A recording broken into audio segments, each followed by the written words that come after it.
Hey, MeetEdgar community, excited to bring you another user spotlight today with Melissa. And she is a MeetEdgar community member who has dominated her MeetEdgar account for automation and making sure she's freeing up her time and reaching her social media goals. So I'm going to pass it over to Melissa real quick just to introduce herself, her business, and then we'll dive into some social media tips and how you can automate for success. Hi, I'm Melissa Hawk. I'm the president of Little Trake Media. We run two hyper-local websites, Little Lake County and Little McHenry County. We help parents find what to do and where to go so that they can live their best life with their families locally. I love that so much. It sounds like you have a really good idea of who you're talking to and that you can target your content. That's an exciting way for people to actually consume it. So what first attracted you to using a software automation tool to reach these families?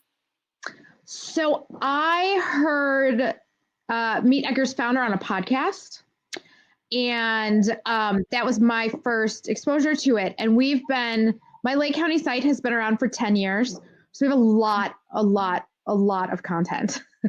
And the girl that was posting it for us daily was getting ready to move. So I was looking at a situation where I either had to train somebody else to know what 10 years worth of content we had or switching systems. So the timing worked out really well. And I thought, like, we have so much content. This really just makes the most sense to be able to sort it and not have somebody have to sit there and think like, okay, what should we post today? And what did we do back in 2016? That makes so much sense. Just freeing up the space in your mind to realize that you have full control over your content when it goes out, all of that fun stuff. And I love the fact that your problem is having too much content. I'm sure a lot of content creators out there wish they had that problem. But sometimes having too much content truly is a problem in the fact that you can't keep it organized, you can't know when to post what, and all of that fun stuff. So can you touch on a little bit on how you use the categories within MeetEdgar in order to really break your content up into a systemized way that makes sense of when you're sending it out to your followers? Because I love the way that some of your categories here are set up in that they are really targeted towards different seasons as well as towards the different content. So talk us through how you did this in MeetEdgar. Yeah, so the majority of our content falls into two categories. It's either what to do or where to go. And those are very seasonal. So when we were trying to decide, and I've kind of changed it up back and forth since I've been using MeetEdgar, but it's basically we have our four seasonal categories, which is fall, spring, and summer, and winter, which we drop all the content into those that are like sledding is something you can only do in the winter, and really only when there's snow. So I needed it to be able to be something that we could like pull out of. And then we do all of our holiday content gets its own folder because that again is also very limited time wise. Like we only are going to post Christmas stuff in November and December, and Easter is really only going to post for a 6-week time frame, and we don't want it to get pulled at any other time. And then we have more open categories. We do a lot of playground profiles where we like kind of like a dating profile, but for a playground, like everything that parents can expect when they go there. And I technically those are seasonal, but they're technically 3 seasons. I mean, it's technically winter in Chicago, but it was 65 degrees on Sunday. So I needed all the playgrounds in one spot so that we could like randomly change it up and be like, okay, let's throw out all of the playgrounds today because people are going to be looking to be outside, and to just kind of need to have that flexibility. So those are kind of our big categories. And then we also like to keep abreast of local news. So my favorite thing was when you change to make any category a use once only category. Like we could put any individual piece of stuff as a use once. And so that's what we use to share news, and like restaurant openings, closings, that kind of stuff. And we'll throw that up in our food. We have a food group where we share foodie news and all of our stories about different restaurants and that. That is so excellent. And I really want to kind of zone in on what I think you just dropped some gold nuggets of knowledge here. And the fact that you want to speak to what's going on in the world, because that's what's going to resonate with your followers and truly attract people to your social media feeds. So you'd want to automate, obviously, on social media, save yourself time, have these systems set up so that you can create really valuable content and engage with people in real time, but also pay attention to what's going on. And using categories in the way that you do here with MeetEdgar is brilliant for that. So you guys heard her mention saying that when something happens like a really warm day in the middle of winter, perhaps you can pop that idea on of where to go to the parks, because you know parents are going to be wanting to take their kids there. So that is the value of really knowing your ideal customer, of who your content is actually for, and knowing what they want to see every single day throughout the day. And that's how you're going to stand apart on social media. And when people come to your feed, they're going to say, oh my gosh, this feed is exactly for me. This is what I want to hear right now. And you're going to build that trust so much faster. And using these categories in MeetEdgar allows for that consistency of these broader categories that you mentioned, of just your tips, your blog posts, stuff like that. And then using other categories to pop them on and off for what's going on seasonally, what's going on in the world, is a brilliant strategy to take. So I'm so excited to hear that that's working for you. And when you're developing this content and when you're sitting down and actually writing it and actually loading it into MeetEdgar, can you talk me through your creative process of how you're actually developing status updates that you know will hit people in a valuable way? I don't know. We've been doing it a long time. So I did a couple years ago, we did download our complete history of everything we've ever posted to Facebook. So I do kind of go back and grab things that we know that we've used before that do well. I do a lot of, when we do our seasonal content, we're updating old posts. So we just go in and we update what we did in Edgar last year. We turn it back on, or we add the stuff, and I just kind of test it out. We kind of do a lot of like posting multiple ones and seeing which one is getting the most traction. I think that is brilliant. You've got to experiment and keep the social and social media, and the fact you got to listen to what your followers are liking. So yeah, when you're crafting your status updates, no one's perfect. No one's going to know the first time. So just get done and getting a few versions of things that you think your followers will like, and then experimenting and paying attention to that is brilliant. And your MeetEdgar library will always hold every single status update you put in there. And you can always go in and remove the ones that you're seeing aren't getting great traction, edit out some new variations on other posts that you want to test out the language with. MeetEdgar's variation feature here is a really great one in order to use to get involved with A/B testing your posts to see what language and what times of day are resonating. So it sounds like you guys have that experimental mindset, which works so well on social media. And experimenting with your content is one thing, but experimenting when to send it out and what categories to send out is another thing. So can you talk to us about that side of having that experimental mindset? How do you decide what times of day to send this content out, what categories go out at what time of day, and walk us through your process for that? Yeah, so that is always evolving. We used to do the Holly Homer method. We used to post every hour of the day, and then things change.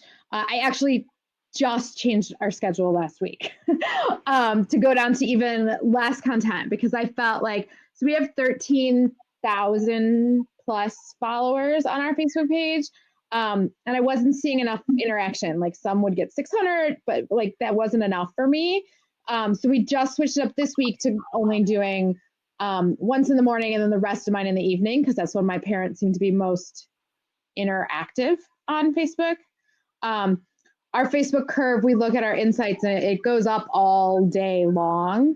But our peak is in the evening between 7 to 9. So we just changed up our schedule to have one in the morning to kind of give it like while you're sitting in the carpool line and waiting, and then everything else posted in the evening. And so we're just kind of testing that out right now to see if that will increase engagement numbers. That makes a ton of sense. And I think that's something that a lot of people will just go out and search, when should I post on social media, without realizing everyone's audience is so different. Like your audience is online in the carpool line and then after work when the kids are asleep. Whereas a MeetEdgar software user is probably online during the workday because social media is their business. So if we post it at the same times a day, we're going to get hugely different results on those engagement rates. So paying attention to your Facebook insights, it's a super simple and easy part of your Facebook page that you can get to by just clicking insights at the top. There's something that'll come up on the left navigation bar that you can click posts right here. And it is a great way to see this curve and make sure that when you're putting your time slots on your schedule, that content is going out when your followers are online, not necessarily when you are online. So I would love just to hear a couple of other marketing tips that work really well for automating social media, but coming across in a way that, like you said, you are relentless with engagement because you know that's what matters. And that's what truly is the social network algorithms, what they're looking for, what they're picking up on the most. So how else do you use software in order to automate for engagement? I try to post, so I think consistency is a big part of it. I have that consistency with Facebook because of MeetEdgar and posting at the same time every day, so that there's something there. Because if you think, when it comes down to it, it's still just it's just code in a computer knowing when, like, what's going to show up in the feed or not. So I've always felt like that consistency, and if you're posting at the same time every day, is going to help feed that system to make sure that you're being seen by everybody. Yep, I love that. I think consistency is key on social media, and oftentimes we give up way too soon, or oftentimes we think no one is looking, when really people are seeing your content. You just have to get through their the ability for them to trust that there is a person behind that computer screen who does actually want to interact with them. So I think that is a great tip. So can you go a little bit into your RSS feeds and how you use these in MeetEdgar? It looks like you curate a ton of really great content here and have this automatically pull into your MeetEdgar library. For those of you who don't know about the RSS feeds, what these are right here are just blogs and stuff that she knows is going to be great curated content for her followers. She's loading them into MeetEdgar in this import tab right here. Edgar's going to check these every 24 hours and pull those posts right on into her pending content queue, where she can approve the ones that she wants to send out, reject the ones that won't add value to her followers, and make sure that she is saving time on getting this curated content out. So can you talk me through your strategy a little bit on how you use curated content in MeetEdgar as well as on your social channels?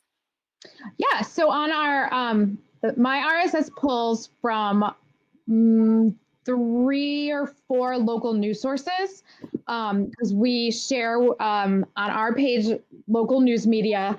A lot of times it's like closing, restaurants closing or new businesses opening up, a team going to state. We have NPR in there and a local parenting magazine, and we just try to share interesting articles. We have, we call it our social motto, but it's local, family, fun. And so everything we post has to have hit 2 of those 3 things.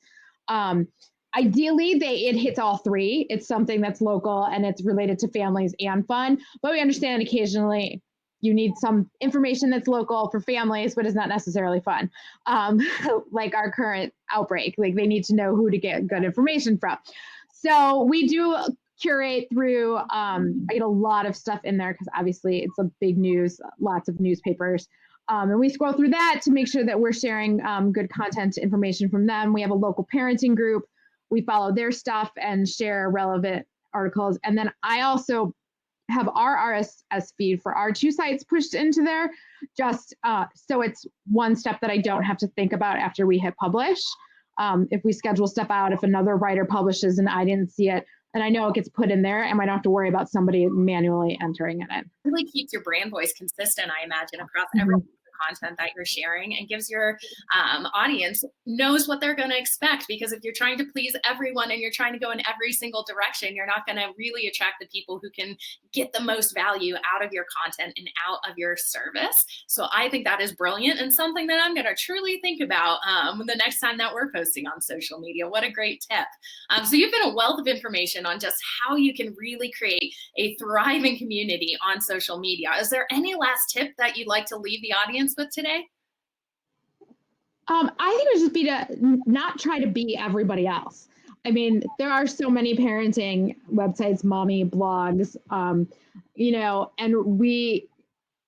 I can always be like, oh my gosh, there's a competition, and look at their, they're posting an influencer style, and that's just not the way we post. And it's just important to be your own voice. That's why we have our motto that it's going to be, it's going to hit these 2-3 things, and that's what we're going to do. And it's been consistent that way for 10 years. And that consistency and trueness to our voice, as opposed to changing to try to see whatever's popular right now, is what's helped make us successful. That comparison is going to draw you away, and it's not going to make you stand out in the ways that you should. So I love that so much. Well, thank you so much for today, Melissa. This has been a blast, and we wish you all the success. Great. Thank you.